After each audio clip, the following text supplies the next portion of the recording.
Tonturas, fraqueza, sensação de desmaio, palidez, são todos sinais, sintomas relacionados com anemia, que é um dos principais motivos que leva os pacientes ao hematologista. É exatamente um pouco sobre esse problema que nós vamos falar nesse vídeo.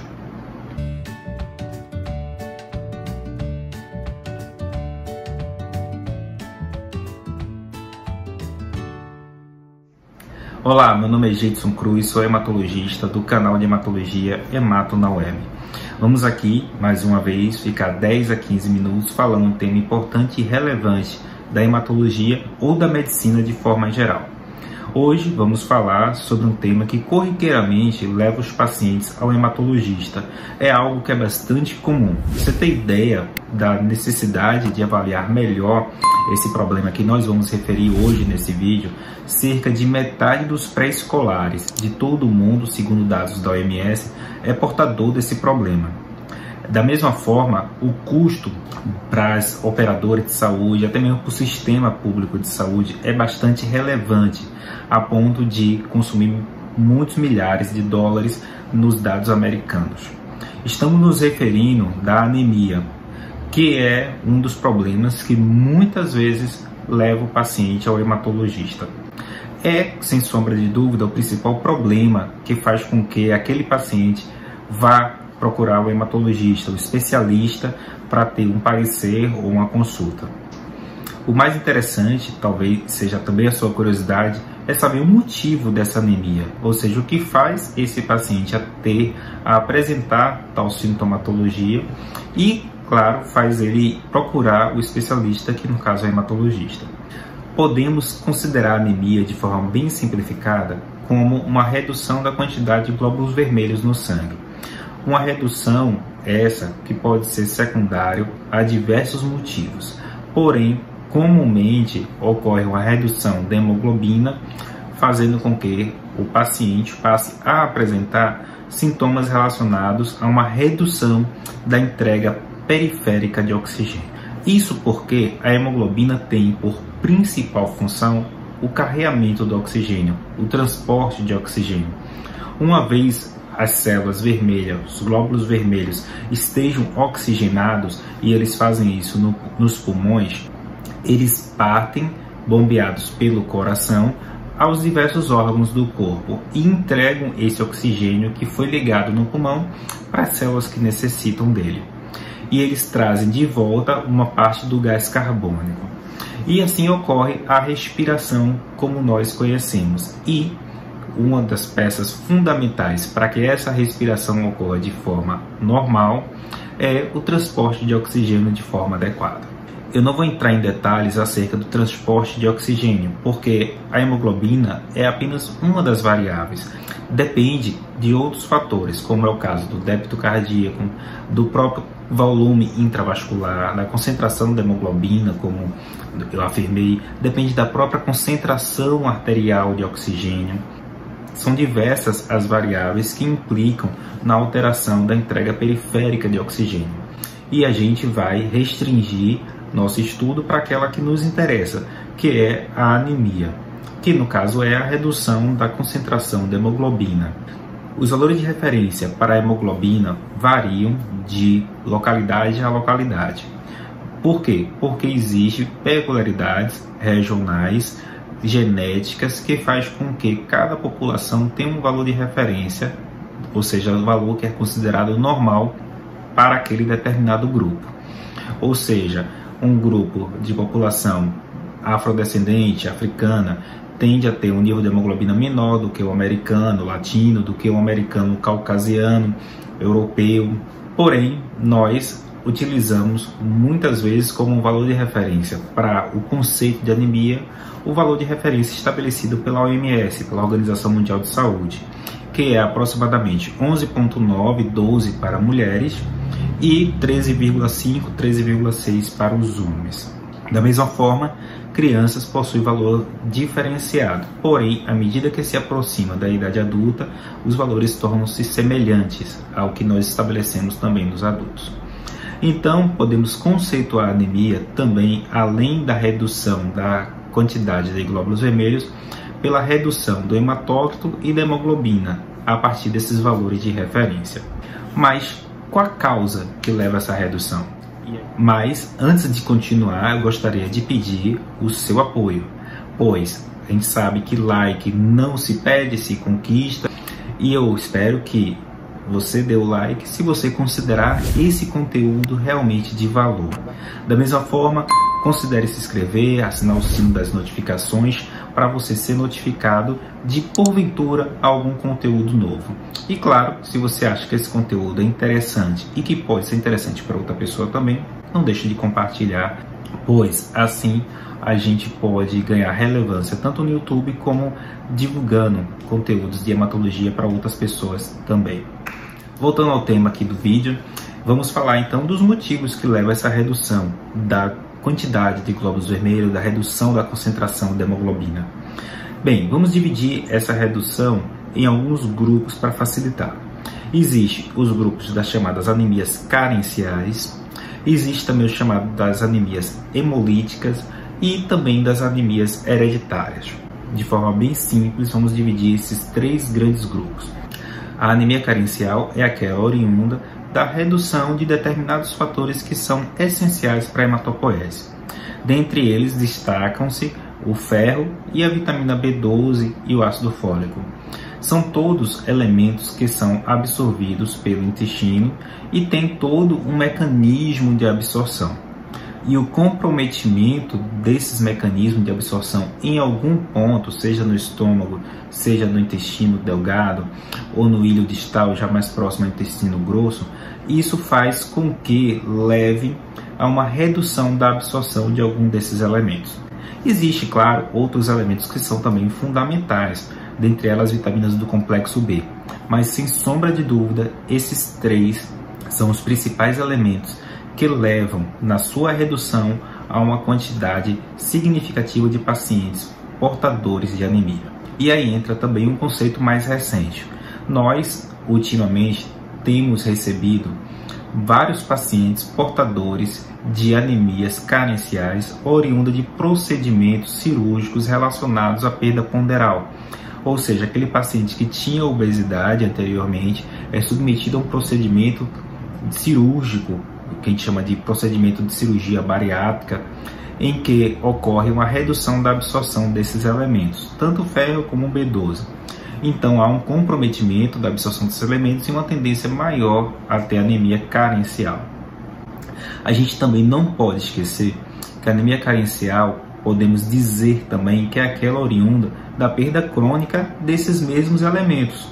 É o que ocorre, por exemplo, na anemia carencial do tipo ferropriva, ou seja, por deficiência de ferro, naquele paciente em que ocorre uma perda crônica de ferro. Vamos citar exemplos. Na criança, a gente vê uma criança com anemia carencial, muitas vezes é oriunda não somente da alimentação reduzida de elementos como ferro, proteína animal, dentre elas carne vermelha, e isso favorece aquela criança a ter um estoque de ferro adequado, mas também ela pode ser portadora de um transtorno gastrointestinal do tipo amebíase, uma parasitose intestinal do tipo ancilostomíase e, em consequência disso, ter perda crônica de sangue nas fezes. E, em consequência disso, desenvolve anemia carencial. A anemia carencial por perda crônica de ferro e outros elementos depende muito da faixa etária. Eu citei o exemplo da criança, mas, por exemplo, se for uma mulher em idade fértil, pode ser por sangramento menstrual excessivo, ou seja, aquele sangramento genital anormal, e é uma causa bastante comum e corriqueira de pacientes portadores de anemia ferropriva. E já aquele paciente mais idoso, também com anemia carencial, pode ser por sangramento intestinal, dentre elas doença hemorroidária, mas pode ser até mesmo um quadro mais grave, por exemplo, um câncer de intestino, e isso deve ser muito bem avaliado pelo profissional e, inclusive, se for necessário, pelo especialista também. Vamos falar também de outro tipo de anemia, que é a anemia hemolítica. Essa anemia hemolítica, inclusive, a gente já falou sobre alguns tipos de anemias hemolíticas aqui no canal, e você pode conferir lá no vídeo que eu vou deixar aqui no card. E essa anemia hemolítica, conceitualmente, é o que? É quando a hemácia, o glóbulo vermelho, ela tem um tempo de vida mais curto. E isso ocorre porque há algum mecanismo de agressão à hemácia fazendo com que ela tenha essa vida mais curta. As anemias hemolíticas, existem diversos os tipos: anemia hemolítica autoimune, anemia hemolítica hereditária, do tipo esferocitose hereditária ou valocitose hereditária, a deficiência de G6PD, que também é uma anemia hemolítica hereditária, em que a criança nasce com a deficiência dessa enzima, fazendo com que a vida da hemácia seja encurtada por causa da alteração do metabolismo da hemácia, pois a gente sabe que a hemácia tem um metabolismo anaeróbio, haja vista que ela não tem mitocôndria. Então, a produção e a manutenção da energia no interior do eritrócito, ela é feita por mecanismos anaeróbios, e a deficiência de G6PD, da glicose 6-fosfato desidrogenase, leva a um comprometimento importante desse metabolismo, fazendo com que a vida seja encurtada. E isso acaba tendo pioras em caso de exposição a determinados agentes, tais como alguns anti-inflamatórios, alguns antibióticos, algumas substâncias, inclusive substâncias do ambiente, tipo naftalina, e, surpreendente até mesmo, algumas substâncias naturais, como é o caso de fava, que é um feijão, um tipo de grão semelhante ao feijão, que é bastante utilizado em algumas localidades no interior do nosso país. Um outro grupo das anemias que nós devemos citar também são as hemoglobinopatias. Vamos conceituá-las aqui como anemias hereditárias da produção anormal de hemoglobina. Como o próprio nome já diz, essas anemias se caracterizam pela produção anormal de hemoglobina. É nesse grupo que estão a anemia falciforme, que é um tipo de anemia, inclusive já viu aqui no nosso canal algumas situações em que a anemia falciforme o paciente vão de forma frequente à emergência, e você pode conferir esse vídeo de emergência do paciente portador de anemia falciforme aqui também. Mas a anemia falciforme, a gente tem que lembrar que é uma alteração genética em que ocorre a mutação levando à alteração de um único aminoácido, e esse aminoácido é suficiente para mudar a cadeia beta da hemoglobina, fazendo com que ela torne-se mais insolúvel quando ela está desoxigenada, fazendo com que assim leve a uma formação anormal da hemácia quando ela está desoxigenada, e essa forma anormal se assemelha a uma foice, daí o nome anemia falciforme. É uma anemia bastante variável na sua forma de apresentação.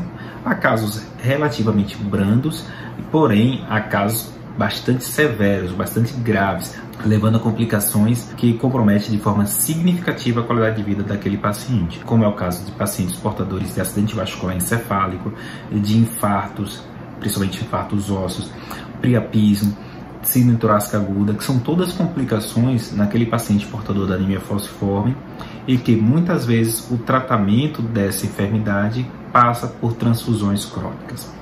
A transfusão crônica é o tratamento também de escolha numa doença chamada beta-talassemia, que é um tipo também de alteração da hemoglobina em que o paciente não consegue produzir a hemoglobina normal, por deficiência da produção da cadeia beta da hemoglobina. E em consequência disso, os pacientes com talassemia, destacamos aqui a beta-talassemia, mas existe também a alfa-talassemia, tem anemia, geralmente uma anemia de curso mais grave, na sua forma maior, e em consequência disso faz com que o paciente tenha a necessidade de transfusão crônica, a fim de diminuir a morbidade desses pacientes e suas complicações por causa da redução da produção normal do sangue. Então, nesse vídeo nós percebemos que a anemia ela vai além de ser apenas aquela anemia por causa da carência de ferro, como a gente costuma ver, e muitas vezes o paciente é recomendado usar ferro, quando na verdade não tem um diagnóstico ainda afirmado de anemia, e isso pode até mesmo atrapalhar um pouco, haja vista que o paciente pode estar perdendo tempo, um tempo precioso, na investigação da anemia. Isso por quê? Porque a anemia, apesar de ser o mais comumente descrito, esses tipos que eu falei, existem outros tipos que são menos frequentes, mas também não são menos importantes, que é o caso das anemias sideroblásticas, as anemias oriundas síndrome-mielodisplásicas e até mesmo anemias presentes nas doenças crônicas, inclusive insuficiência renal crônica e algumas malignidades também. Então, quando tiver anemia, é interessante, vá no seu médico, confirma com ele o diagnóstico e, se for necessário, recorra ao hematologista para melhor avaliação, pois assim você terá uma melhor abordagem, tanto diagnóstica como melhor orientação terapêutica também. Legal? Então era essa informação que eu queria passar para vocês acerca da anemia, algo bastante frequente, bastante comum. Mais uma vez, deixo o recado aqui de, se você gostar do vídeo, não deixe de mostrar o quanto você gostou, apertando no botão de gostei. E, claro, se gostar também do conteúdo do canal, considere se inscrever para assim ganharmos relevância no YouTube e o YouTube sugerir temas como esse para você e para outras pessoas também. Espero que vocês fiquem todos muito bem. E sem anemia, claro.